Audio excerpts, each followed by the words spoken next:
Cardinals Corner from Arizona Sports with Tyler Drake and Erik Ruby. Oh, you smell that, Tyler? Oh, it smells like football. Hello, welcome in to another edition of Cardinals Corner. We got ourselves a nice little setup here. Tyler Drake tuning in via Teams because he was at Cardinals practice today. We're going to get you an update. That's Arizona Sports Cardinals reporter Tyler Drake. I am Erik Ruby. Make sure you're subscribed to the podcast. Rate it 5 stars if you're listening right now. Or go to Arizona Sports on YouTube. You can see our lovely faces, or at least one of our lovely faces. You can decide who is who by going and looking at this video on Arizona Sports on YouTube. Tyler, I've cut you off enough. How you doing, man?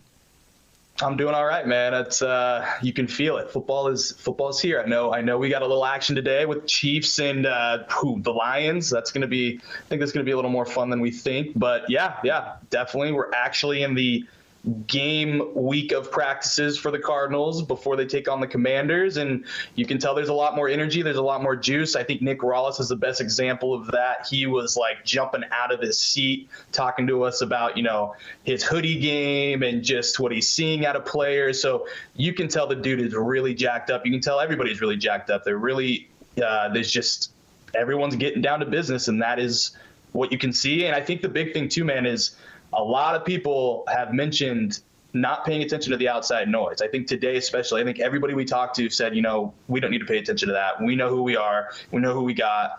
Obviously, we got to see what that's going to look like. But seems like they're really having a collective effort to move forward into week one together, and that's all you want for a new regime, really. Yeah, by outside noise, do you specifically mean from the Philadelphia area of the country? Because there is certainly a lot of noise coming from that region. And geez, I just can't imagine why. Maybe we'll get into that at the end of the show, but we're going to get down to business. Let's talk about this week one matchup, Cardinals Commanders, 10 a.m. You can hear it on Arizona Sports 98.7 and on the Arizona Sports app. Plus, Tyler and myself will be back. We'll be doing a podcast right after the game. So before you tuck yourself in to sleep for Monday morning work, you can listen to Cardinals Corner. So Tyler, you were at practice today. Who was working out? Who wasn't? Who was limited? Who wasn't? Yeah, so this week has been Marquise Hollywood Brown, Zach Ertz, Kelvin Beachum watch. Hollywood Brown dealing with the hamstring issue. Zach Ertz obviously dealing with the knee, still returning back from the torn ACL, and then Kelvin Beachum dealing with the hand issue. So yesterday, on Wednesday, all three were limited, and also Dennis Gardeck was on there with a knee issue but was a full participant. So I think that might have just been a nick, as Jonathan Gannon would like to say. But with those guys today, one player was not out there, and Kelvin Beachum. So we still saw Zach Ertz, still saw Hollywood Brown, still limited, so nothing changed there. But Kelvin Beachum did not practice with the hand issue. Not exactly sure what happened there. Maybe it occurred in yesterday's practice, but that's definitely going to be something to watch. I saw him in the locker room yesterday. He seemed fine. Nothing really to report there, but obviously there is something going on, so we'll have to see. He's obviously the backup swing tackle for this team and a really big piece of this offense, even though he's not the starter. And I think we can all see from what he did last year as being the only healthy guy along the line to make it a full season. He's somebody you got to have on your team. So it's going to be interesting to see there. Obviously, sounds like Hollywood's ready to go. Not sure with Zach Ertz, though, still. He said, I think, either earlier this week or last week that it's not certain that he's going to play this week, but he's going to try to give it his all. So it's really relatively small for the injury report outside of really wondering what Kelvin Beachum is dealing with and if his week one is really in doubt. Yeah, it's not like last season where you would look at the Cardinals injury report week by week and it was like 15 names long. And you're like, oh my gosh, how are they going to overcome this? But those are important players. Just because there's not a lot of them, I mean, that's your top pass-catching weapon in Marquise Hollywood Brown, and then the only other person who would probably give him a run for his money if he's healthy, which is Zach Ertz. Those two guys, you might not see them on Sunday. I would say, or would you agree that Hollywood is probably more likely to play than a Zach Ertz? Yeah, I would say, yeah. It seems like Hollywood, I don't know if it's just maybe they want to not overdo it with them right now. But yeah, I think Hollywood would be definitely a guy that I would see playing over Zach Ertz if you had to pick one. I think just with the unknown with Zach, obviously he said it himself, he's not certain. So I think with that, of course, maybe some gamesmanship there, but at the same time, if he needs another week or two to really get back to full strength, I think they're really going to look at that. And you could still argue that out of all of them, Kelvin Beachum might be the most important, even though he's not slated to be a starter. I mean, he's somebody who probably could be a starter, and there's a good chance that you play in Washington. They have a good defensive line. You might need to plug him in for even a majority of the snaps. I mean, obviously, offensive linemen, you're going to have some people rotate in and out throughout the game no matter what, but that's really important because he's smart too, and you want somebody to be able to kind of plug in and stop the bleeding if Josh Dobbs, who's reportedly the quarterback, and they're at least expecting him to be the starting quarterback when the first snap happens, like you might need Kelvin Beachum to come in and calm some stuff down. So let's talk about Dobbs real quick, though. You've gotten to know him a little bit more. Jonathan Gannon, everybody in the Cardinals organization still refusing to officially name a Week 1 starter. It could be him or Clayton Tune, but as the media game works, Tyler, Ian Rappaport of NFL Network reported that they expect it to be Josh Dobbs. Getting to know him, being there in person, Mr. Boots on the Ground, as I like to call you, Hollywood. Sorry, not Hollywood Marquise Brown, but Hollywood Tyler Drake, if you didn't catch that. Also his nickname. What's it been like getting to know a future astronaut? Yeah, the Pastronaut, as I think a lot of people like to call him. He's as advertised on the genius level. I will say that. The dude has it together, very well spoken. Seems like he's a guy who is very team-oriented, detail-oriented. That's all everybody said about him. Michael Wilson had nothing but good things to say about him. Jonathan Gannon's talked about how he's picked up the offense, and it's been impressive. Obviously, it'd be impressive for anybody coming in with 5 or 6 practices and nailing down things. But honestly, man, I think we all expected this to be the way that they went just when they gave up the 5th rounder for a team that's in a rebuild, in a reset, whatever you want to call it. He was gonna see the field sooner rather than later. I still think there's an opportunity for Clayton Tune to play at some point this season, but right now I think, obviously the report just throws more on the fire, but from what we talked about in past podcasts, from just what we saw, how they went about the trades and cutting Colt McCoy and all of that, we all kind of expected this to be kind of the report going into Sunday, and Gannon's not going to confirm who it's going to be. So by the time we get into Week 1, we see that quarterback roll out there. I think it's Dobbs. I think everybody thinks it's Dobbs out on the practice field. So obviously that's when everybody's going to know who the starter is, when you see the guy roll out with the offense for the first time. And competitive advantage or not, it's definitely interesting to have to go through the week with, and especially talking to the guys. Like Dobbs said, that's a question for JG. I'm just here to try to get better. Clayton Tune, we talked to him as well, and he spoke about just putting his best foot forward and trying to do whatever he can for the team to win. So they are very much on the same page as we're not letting anybody know what's going on until action gets going. So I got a 2-part question for you. Number one is, how much of the quarterbacks do you really get to see at the part of practice that you can report on and that you can see? And if you have seen a decent amount of them, is there a noticeable difference between Josh Dobbs and Clayton Tune reps?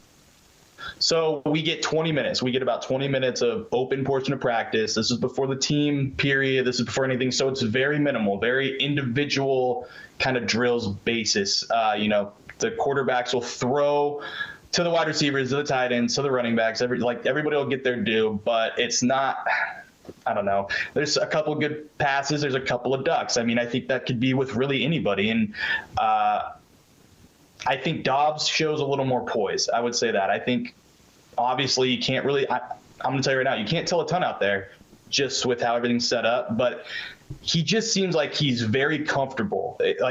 Just with how he runs between drills, how he's high-fiving everybody, how he's talking to a lot of people. And not saying Clayton Tune's not doing that, but for a guy that came in with 2 weeks to spare before the season opener, has no training camp experience with this team, has no preseason experience with this team, he very much seems like he's already gelled with a lot of these guys. And I think now it's just about getting to know them more on an individual basis so that the chemistry can continue to grow. But I think that would probably be the biggest thing, man, is when they're taking a break between drills, he's talking with multiple receivers. He was talking with Hollywood Brown today and just about, and it seemed like, I'm going this way, and obviously I'm putting words in their mouth because I just saw them do hand signals, but it seemed like they were trying to get on the same page of, hey, I'm going here, you need to put the ball here kind of situation. So I think that side of things, you can tell that he's a vet. I think Tune is obviously on his way, but right now I think that's the big thing that separates Dobbs from the rookie.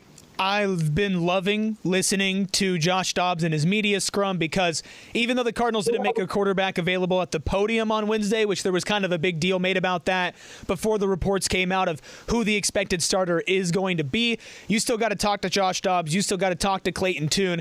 And even hearing some of his teammates talk about him, I mean, DJ Humphries was saying Dobbs was helping him in the offense. And we're talking about the franchise left tackle who's obviously been here all summer, but Josh Dobbs just seems like that kind of guy. Now, I don't know if he's going to be a great football player, right? Like, you could be a great guy and not a great football player. Like, Tyler, you're a great guy. I wouldn't trust you to block for me if I was a quarterback. I'm sorry. I just wouldn't. So you might be a decent blocker. I could probably give you one. You know what? I would be a terrible quarterback, so it would probably be more on me. So make me a fullback, baby. Tell me to run forward and just block somebody, and I think I could do that. Yep. But yep. I really wonder how much of that is going to translate, because you can be a great guy, you can be like a quick learner, but there is something to say about chemistry, and that is something that you can never force. You can't just instantly have chemistry. I mean, to draw another comparison to you and me, like when we first started the podcast to now, chemistry is different, but that didn't happen overnight. That took a little bit of time, Not that it was bad at first, it's just different because that's what happens with time. And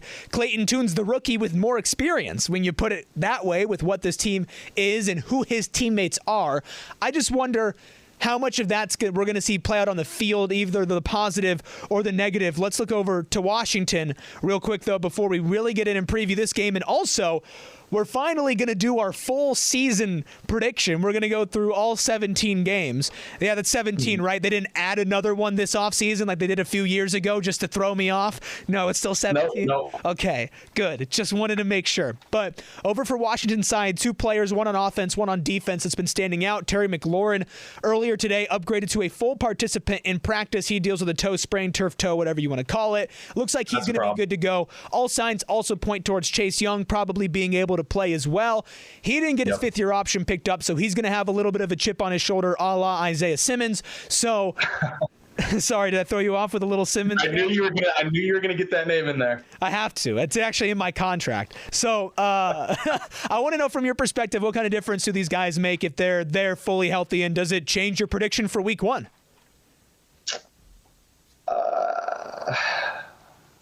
Yeah. Well, okay. Obviously, getting two of their best players back on both sides of the ball. I mean, McLaurin, he's a problem. He's the bigger problem of the two in my eyes. That guy is just 3 straight, I think, like 1,000 and at least 1,000 yards, at least 4 touchdowns. The one season he didn't have 1,000 yards, his rookie season, he still had 7 touchdowns. Like, the guy just figures out a way to beat defenses, and against a young secondary, I guess just with a guy like Keitrell Clark in there, I mean, obviously rookie mistakes are going to happen. Not everybody's perfect. No one's perfect. So veteran mistakes are going to happen too. And I think McLaurin is really good on capitalizing on those. And I think they're going to go right to him right away. I did a story on ArizonaSports.com looking at the Commanders wide receivers, because that was a lot of the talk this week from Rawlis, from JG, from players. It just seems like they know what to expect from McLaurin and guys like Jahan Dotson, guys like Curtis Samuel. And, man, it just seems like McLaurin getting back to that. Like, I looked up just his splits, and this guy gets a lot of his action on first down. I mean, they might go at him real quick. They might target whoever's on him. They might make that guy. It could get rough, man. If they don't have a concerted plan for that secondary, and obviously Buda and Jalen make up a lot of that youth from the cornerbacks room, but still, man, it's a lot of detail. They got to be really detail oriented. They got to be really focused on the little things, because he only needs a little bit of separation. I don't even know if he needs a separation. The dude is just good. So, and beyond that, Dotson is right up there, man, too. Like, I think the big thing with him is just staying healthy. But when he had 7 touchdowns last year too, and then Curtis Samuel, and Curtis Samuel basically is just dangerous with the ball in his hands. That's what Nick Rawlis told us. With Jahan Dotson, it's just a crisp route runner.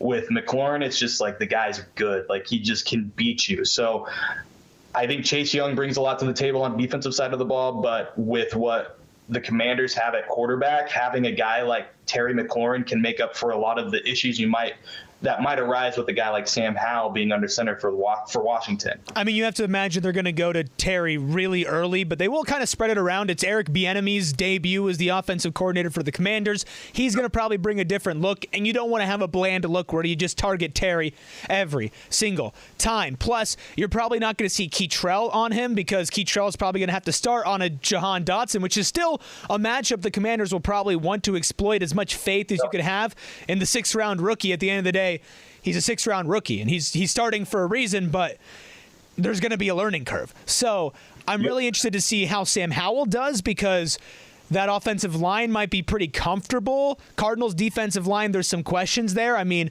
how is Zaven Collins going to look in his first real action as a pass rusher? We know what Dennis Gardeck is going to bring, but is he going to stay healthy? It's going to be really interesting to see the offensive and defensive matchup. So when you get into it, 10 a.m. at Washington, what's your initial vibe for this game? Do you feel like the Cardinals have a chance to win, or is it the first of many losses? No, I think this is one of those games that I think they have a better chance at winning than most of the other ones on the schedule, if I'm being completely honest. There's probably 4 or 5 games where I think are winnable games for what this team currently is, how this team is currently constructed. Washington is more towards the fringe, but they're still in that kind of echelon of teams that I've kind of deducted down to. So definitely think there's potential to get a W, but also, with the addition of McLaurin, with the addition of Young, that just makes it a lot tougher. Like if one of those guys was out, I think I'd be safe to, I don't know if it'd be safe to say it'd be a win, but I'd feel a lot more comfortable saying the Cardinals would come out with a win week 1 for sure. Yeah, I would agree with you. I have all of my games listed with the W or L next to it on my handy little piece of paper here that you can see if you're watching us on YouTube, which you should be. Even if you're listening, you can also get a little bit of a different element. Our multimedia people put a lot of work into this. So come look out YouTube, Arizona Sports on YouTube. Look at my paper that here, you can hear it. Okay, yeah, now you can go look at that on YouTube. You can also see this nice signed J.J. Watt helmet right next to me. That's totally mine and not our company's. Okay, so I need you to actually predict. I need you to predict something for me, Tyler, because we're going to give our predictions. I know this might be against like journalism ethics, but this is Cardinals Corner. We can do whatever we want. So week 1, Washington Commanders, we're going to assume Chase Young is going to play. We're going to assume Terry McLaurin's going to play. Josh Dobbs expected to start. Who walks away victorious week 1? I'm going to go with the Commanders. I was leaning towards Cardinals for about a week, but I think just with the knowledge that McLaurin's probably going to be 100% or close to it, and Chase Young's going to be there on the other side, I think it's going to be closer than what maybe many people are expecting. I don't know if I think it might be under the spread, like 7.5 right now, but it's about a touchdown. I think Commanders are probably going to come out with this one. Which I think it's the first time in like forever the Commanders have been favored by a touchdown. So take that with what you will. The only game on here that I have a question mark next to is this one, because I've flip-flopped in my brain back and forth. I still seriously do not know what I'm going to pick, because I have a W question mark, but that was written before the McLaurin and the Chase Young stuff happened.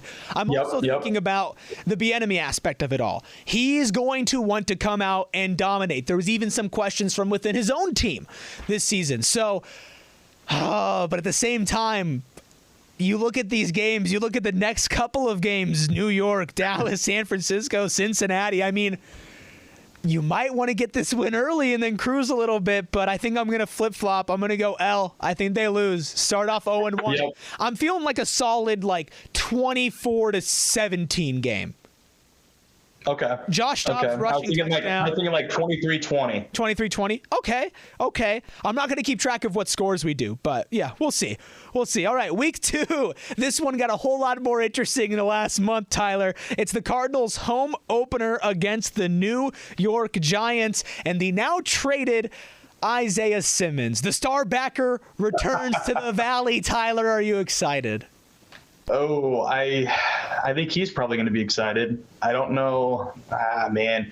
I mean, here's the thing. We all saw it. He's inconsistent, but the dude is a game changer when he makes a play. So it'll be interesting to see what Isaiah Simmons, this Giants team, gets. I think the Saquon factor, if you're going to ask me for wins and loss, I'm going to say another loss.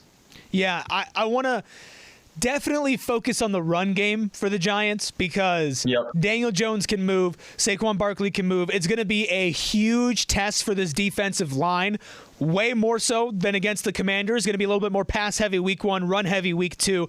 Interested to see how they shift with that and how Rallis maybe shifts in different offensive philosophies. I feel like Isaiah Simmons is going to start off with a big play, and then he's going to end up getting burned. At the end of the day, I think the Cardinals start off 0-2, so we both have them starting off with losses to the Commanders and to the Giants. Doesn't get any easier there. Sunday, September 24th, Week 3, 1:25 p.m., Dallas Cowboys also coming to State Farm Stadium. Dak Prescott coming back. No more Ezekiel Elliott, but they did spend a good amount of money this offseason to retain their top players. To me, I sniff an L pretty heavy here. Do you agree? Yeah. Again, like the running back situations, I think those were if there was an inkling that there might be a chance, that was it. But with Tony Pollard, I expect him to have a pretty good season. Just, really capitalize on what he did last year in that kind of timeshare with Ezekiel Elliott. So, yeah, I'm going to go with Dallas for this one. So, yeah, 0-3 on this side. Okay, by this point in the season, who's the starting quarterback? I would say 0-3, it'd probably give Tune a shot. Really? I feel like unless if Dobbs himself personally struggles, I don't think Clayton. Yeah, I guess that's a good point. That's a good point. So if Dobbs struggles and the Cardinals struggle, then Tune, I don't even know if I feel like maybe he'll get a start. Maybe if things go really poorly, or Dobbs is a mobile quarterback. Dobbs can get injured. Like that's just the reality of football. Yeah. It's with everybody. So. Oh, man, that might be an interesting question. Over, under 1.5. How many starts does Clayton Tune get this season? Ooh, that's a good number, too. I'd say I'm right between 1 and 2. Like, yeah. I don't think it's going to be more than that. I think they spent that 5th rounder. They want to see what they get out of Dobbs. But, if it's 20-point losses 3 straight weeks, I think they make a change. If it's close, like I said with the Washington game, if it's a close game there and they can look like they're still taking steps forward under Dobbs in these past 2 games, these next 2 games, then, yeah, you keep Dobbs in there. But I think if you're not seeing any productive steps forward, because this is we're seeing this offense for the first time. They need to try to figure out how they can get it operating in a way that they want to operate for when Kyler comes back, whatever wants to or whoever they want in there by next season. So, yeah, that's kind of where I'm at right now. Yeah, no, understandable. So right now we have them at 0-3, losing to Washington, New York, and to Dallas. So while they might be 0-3, I'm still expecting to see a little bit of improvement week by week. I'm not expecting to, be hopeless. I'm not really expecting any of these games to be, maybe a blowout. Blowout's definitely possible with a talent level like this, but I'm expecting to see competence. I'm expecting to see game plans develop, people becoming more comfortable. Yeah, individual growth. I think that's the big thing from a player and coaching standpoint is just individual growth. Absolutely. Okay, week 4, hardest test so far. I think literally the scale keeps going up in terms of difficulty. Yeah. First NFC West opponent back on the road, taking on the San Francisco 49ers. It's an L. Do you see any way the Cardinals can do this? Because talk about the highest paid players in the NFL. The 49ers have about all of them at each position. The running back, they have their defensive end now, Nick Bosa. The fullback. They have Kittle, who's one of the highest paid tight ends. It's a true David and Goliath. Can David pull it off? Tyler, I see your face. I think that's a no from you, right? Wait, David Blau's not on this team anymore. No, I'm just kidding. Yeah, no, I don't see it happening. The Bosa thing, that was something to watch, obviously, but I think he's going to come in and make an impact like he has and like what we've seen. So, yeah, another loss there for me, man. It's tough sledding. The schedule's not easy. Even if this team was in the position to really compete week to week, this is still a brutal stretch of games. They haven't had an easy game yet, and they've only gotten harder. No. Their easiest game is week 1, and they're 7-point underdogs. And like you said, that's not just because of where this team is at, which, I mean, if you're listening to this, you know where this team is at. Yeah. This would still be hard if it was the Cardinals who had winning expectations last year before all of this happened. Yeah, I mean, if a team like the Niners or a team that's in like a legit playoff contender had this first slate, it would be a tough sled, like for sure. This is a tough. I think the strength of schedule for this year, I think is going to end up being a lot tougher than what it came into the year being. Yeah, I don't disagree with you there. So now we're at 0-4. Both of us were lining up on this. We have not discussed any of this beforehand. This is the first week, week 5. You could see Kyler Murray return. You and I believe it's going to be a little bit later. We'll tell you when we think he's coming back when we hit that game. So it gets arguably even harder. Maybe this team and the 49ers, you could say, are on the same level, but it's the Bengals. Joe Burrow's healthy. He's probably going to start week 1. This team is a Super Bowl contender, just like the 49ers. Yep. It would be a miracle if they win, but again, I'm not grim and down on this. You know what I mean? Like, okay, it all makes sense. It all makes sense. If you want to be the best, you got to play against the best. So I mean, maybe they can really see where they're at. Well, no, I'm just saying that this can be like, where are we at? Where do we need to go? Yeah, good test. And how far do we need to get? How far is it till we get there? Absolutely. These games set that kind of thinking up, I think. Yeah, and by this point, either Josh Dobbs is probably going to look extremely comfortable, or we'll really know who he is. Yeah, we'll really know who he is. So that one is back at home taking on Cincinnati. Then they hit the road again. Tyler, we hit it. To me, we hit the point. The Arizona Cardinals will win their first game Sunday, October 15th, on the road, taking on the stinky, and I mean stinky, Los Angeles Rams. I think this is a team that sneakily is going to compete for the number 1 pick. I'm not even sure the Cardinals will be the bottom of the NFC West. Yep. This Rams team is not looking like they're going to be good, especially with Cooper Kupp's hamstring looming. Yep. Do you agree? Do they get the win, Tyler? Yeah, and they get the win, but at the fault of draft implications. Yeah. So they get a win, but like you said, I think they're going to be one of the worst teams too, man. The Rams have nothing going outside of the guy that's called Aaron Donald. Like, I mean, Cooper Kupp is obviously an awesome player, but like you just said, he's injured. So, I think they pull this one out. I think it's almost a flip of what we saw with the Cliff Kingsbury era. I think they've got the Rams number here moving forward. I mean, we're going to get old takes exposed, so let's just get ready for that. Because, look, man, with a season like this with the Cardinals, there is a chance that at the end of the day, having merely Aaron Donald and or Cooper Kupp could push them over the edge here. I'm going to bet that Kupp's injury is a lot more serious than they're letting it on to be, and he will either have come back and re-injured himself because hamstrings kind of do that, or he's just not going to be back by this point. Aaron Donald, sneakily, to me, is a trade candidate for the Los Angeles Rams, because talk about a team that's leveraged their future, and who's to say they maybe don't want to load up on some picks if they're already going to have a bad year. Aaron Donald's still arguably the best defensive player in football. Is it likely? No, but it's more likely this season than I believe any other one. So maybe keep an eye on that. So we're lined up. Lost week 1 to Washington. Lost week 2 to New York. Jeez, this is going to be a bad season, man. Lost to Dallas week 3. Lost to San Francisco week 4. Lost to Cincinnati week 5. Win week 6 against the Rams. Then you go to week 7. Again, approaching Kyler Murray territory. You have him back by now or still out? Still out. Okay, week 7 on the road where weird things happen up in Seattle against a Seahawks team that could be competing for the top spot in the NFC West if all breaks right. Yep.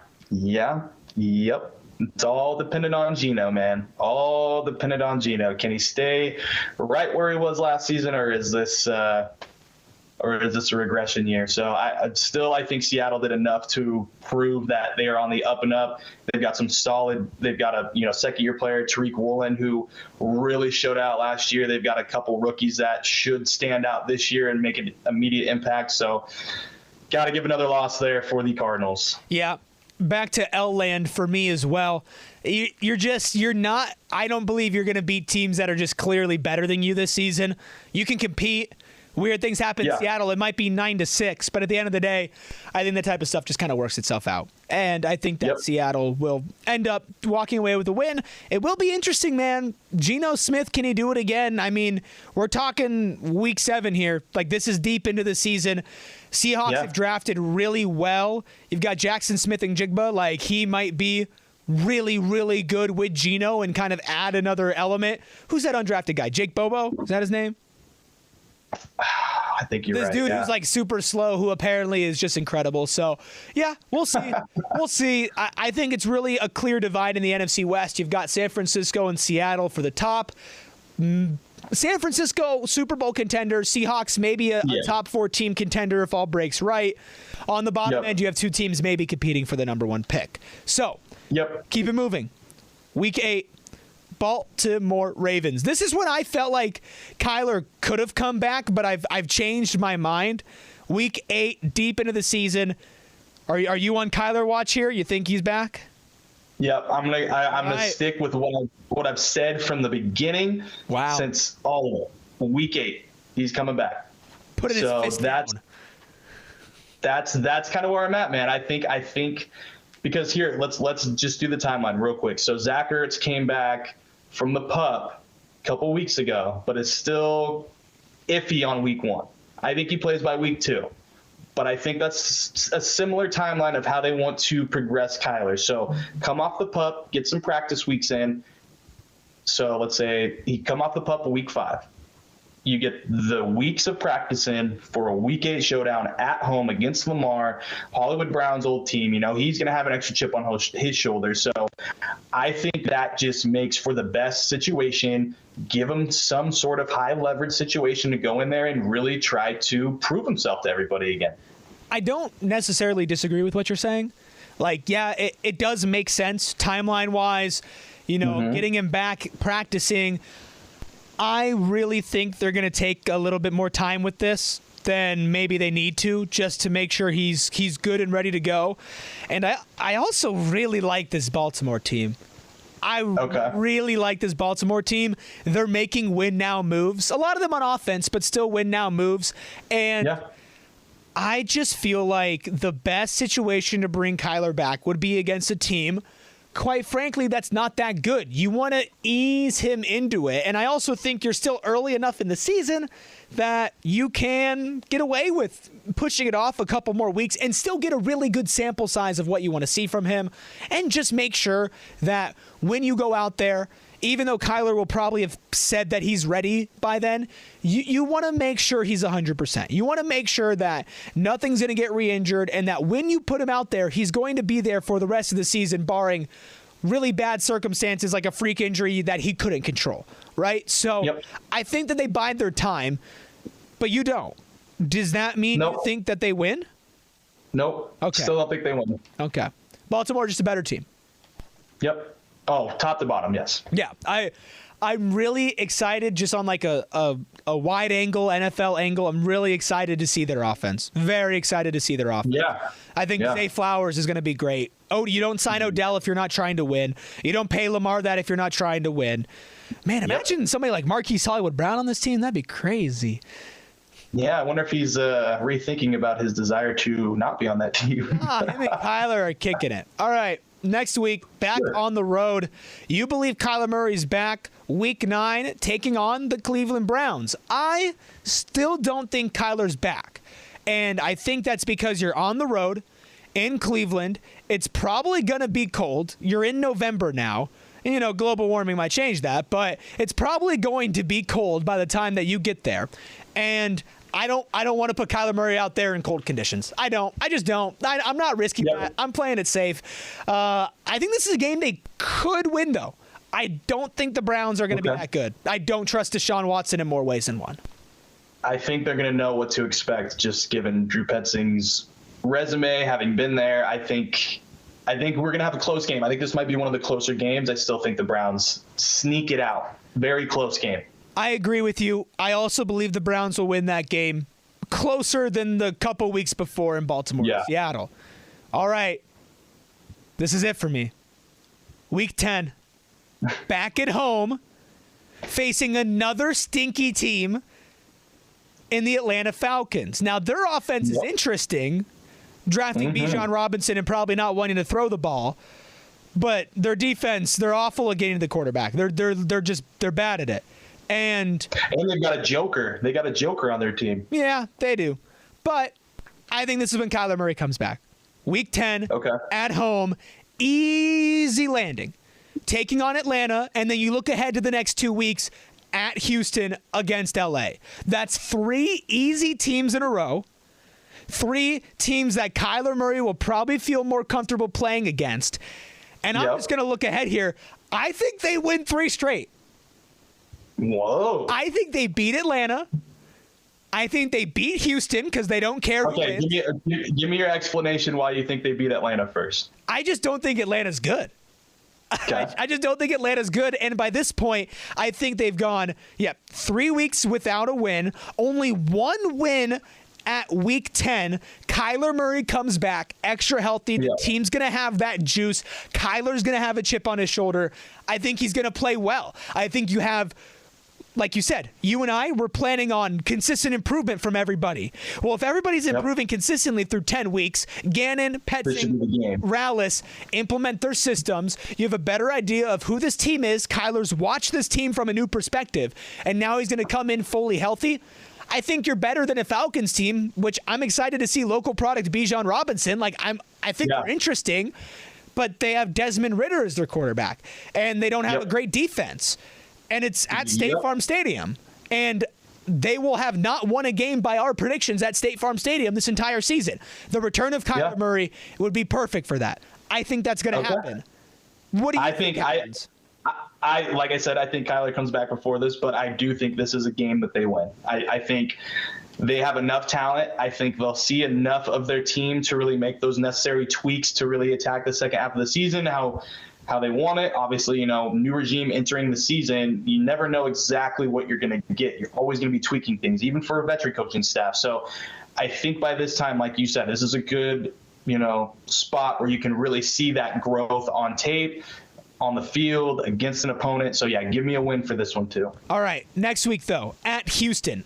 I think they're going to win because not only are there absolutely zero tanking expectations, because if you win or you lose, you win. I think Houston's bad, and they're injured. They continue to be very injured, and I just think that what would be worse? Would it be worse for one of them to would it be worse for the Texans to lose, or would it be worse for them just to tie? I don't know. I think probably the ideal scenario, if you're really nitpicking here, is for the Texans to lose, because if for some crazy reason high draft compensation is gone with the Steve Wilkes burner phone incident, for some crazy, they take a Cardinals. I don't think so either. But I also don't think it matters who wins this game. So I'm saying if you're going to split hairs, Texans pick is safer than the Cardinals pick technically. You probably want the Cardinals to win. You want the mojo. You want the chemistry. You want the Kyler bringing that element to you. You want to see him play well. It's better. It's always better if your football team can win, especially when you own the other team's pick, so them losing is okay. So I think that's a carefree game, and I think they win. Do you think they beat Houston? Yeah, I do. I think they get the better of CJ Stroud, and I think there's just too many question marks on Houston, much like Arizona. Don't get me wrong, but I think Houston's still, I think, a step behind. All of these wins, dude, all these wins are going to be so close. Yep. Because the Cardinals are not significantly better than any of these teams. They're probably not better on paper than any of these teams. They're maybe better coached, maybe. But all of these games that are wins, as crazy as it sounds, it's realistic they're also losses too. And I don't really feel the other way around for a lot of the losses. So take that what you will. All right, getting the nitty-gritty here. Week 12, taking on the Rams at home. You have them winning 3 straight like I do? I do. Wow. What is going on? I really do. We're making this easy, man. This is going to be an easy story to write. The only thing that we disagree on is when Kyler comes back, right? Yeah. That's so weird. Yeah. We really are. Again, like I said before, man, the Rams they don't have much, man. This isn't the Super Bowl Rams. This is a team that is very much paying for what they won in that Lombardi Trophy. So give me another W for the Cardinals on this one. Yeah, me too. 3 straight. And you know what? I got them losing the next game, so that was fun while it lasted. You're on the road. Yeah.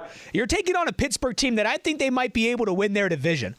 That team's going to be solid. If TJ Watt is healthy, they could be trouble. So I think Pittsburgh's kind of a sleeper this year for a lot of teams.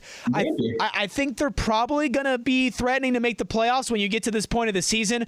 They are not going to let a game against the Cardinals slip away from them. They're not. Yeah, I can tell you what they are not going to do. They're not going to go under 500 because they just don't do that under Mike Tomlin. So even if they're having a rough slate coming out the gates, I think they turn around and they get a W against a team that they should beat. So yeah, give me a loss for the Cardinals there. All right, we hit week 14, a bye week. Let's look back real quick before we finish off with the last 4 weeks. Got 5 straight L's for the Cardinals. Washington, New York, Dallas, San Francisco, Cincinnati. Tyler and I both have them beating the Rams, then going back and losing to the Seattle Seahawks, then losing to Baltimore, then losing to Cleveland, right? So you have 1 win through 9 weeks there. Week 10, we have them winning against the Falcons. Week 11, we have them winning against the Texans. Week 12, we have them winning against the Rams. Week 13, we have them losing against the Steelers. Add that all together, you are, 4-9? 4-9 heading into the bye week? Could be worse. That could, honestly, could be worse. Could be a lot worse. All right. Yeah, could be a lot worse, man. Looking ahead. Taking on the San Francisco 49ers yet again. Sunday, December 17th, after the bye week. This one at home, no different result. Nope. Easy. Fun conversation. Next week, here's an interesting one. A team that I feel like could be really good or really bad. I'm kind of leaning towards them pulling off the rebuild rather fast. Cardinals could maybe look at what they're doing and say what elements of that rebuild could we take, because it was pretty quick. The Chicago Bears on the road in December on Christmas Eve. Interesting circumstances. I don't think that the Cardinals win. Yeah, I think weather will definitely, I think, play a factor. And man, I think it could be close. I think this one could be a close game. I think the Cardinals could find a way to win it. But like you said, with how their rebuild's going right now, and just looks like Justin Fields is poised to take that next step. So I'm going to go Chicago. Yeah, Chicago probably the easiest of the final 4 games after the bye week, because next week you have the Super Bowl runners-up in Philadelphia, who are going to have a chip on their shoulder because they just can't seem to stop hating on Jonathan Gannon. And I know it's Philly, so your expectations for their fans are low, but my gosh, let it go. Yeah, you have a good football team. Like Elsa said, man, just let it go. Just let it go. Just let it go. I mean, it's wild. It's wild that every little thing that he puts out there now, they've just got to find a way to tear the dude down a little bit. And obviously, it was a bad showing for that defense. But at the same time, move on. Move on. Talk about your new DC. Why don't you talk him up a little bit instead of just with the past and piling on the guy who is clearly no longer wanted to be on the team and is much happier, from what it seems, being in Arizona and being able to run the show how he sees fit. So, I think Philly needs to take a break. Easy. I get it. They like to throw batteries at Santa, but just take a chill pill. Yeah. I guess I shouldn't be surprised, should I? I really shouldn't be. All right. No. That is on New Year's Eve. And then the final game, Sunday, January 7th, on the road. I got them losing that too, by the way. Yeah. Oh, yeah. I mean, I figured. Did I even have to ask? Nah. You know what, though? It would be funny. Would it not be funny? Tell me it wouldn't be funny if they won. Oh, it'd be great. That would be, oh, man. That would be a wild, wild week. If Gannon and Rallis just whoop up on them? Yeah, that would be wild. That'd be a lot of fun. Okay. It would be a lot of fun. It would be very interesting to see how they go about talking about what happened. You know what? I really want the Cardinals to win any of these games that they're going to be like 15-point underdogs for, like the San Franciscos, maybe the Baltimores. But those are statement games, man. Those Eagles, are statement games where you can look back and be like, hey, we did this. We know we can do this. We just have to put it together for a full season. Yeah, I don't think they will, but it would be funny. Season finale against the Seattle Seahawks Sunday, January 7th in 2024. Tyler, do you have them finishing out on 4 straight L's?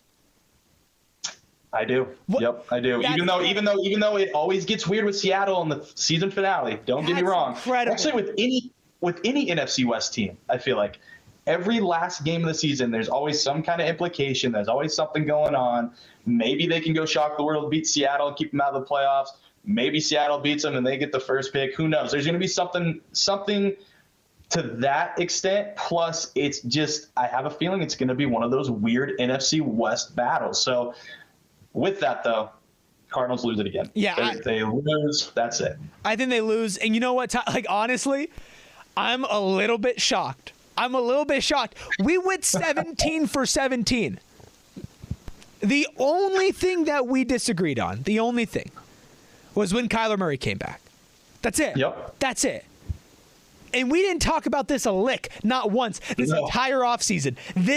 And I'll tell you right now, man, I've gone from 2 wins to like 5 wins in the span of, in between those two, like in the span of like a week and a half. Like when we're going through it even, I'm kind of like, am I really going to go that way? Am I really like, there's still a lot of, back and forth that could be had there. But yeah, I think this is the most realistic for this team, if not maybe one less win. But I think 4 is the right number. I think that 3-game win streak could maybe get split up there. They maybe lose one in the middle, but that would be the only thing I would say. I think outside of them maybe losing one of those 3 straight, 3 to 4 wins is right where I see them at right now. 4-13 for the Arizona Cardinals in the 2023-2024 season. Tyler, Drake, and I not only agree on the record, but when those wins and losses are going to happen. So make sure you follow at @TDrake4Sports on Twitter for when he eventually changes his mind and switches up on me. You can keep up with everything Cardinals related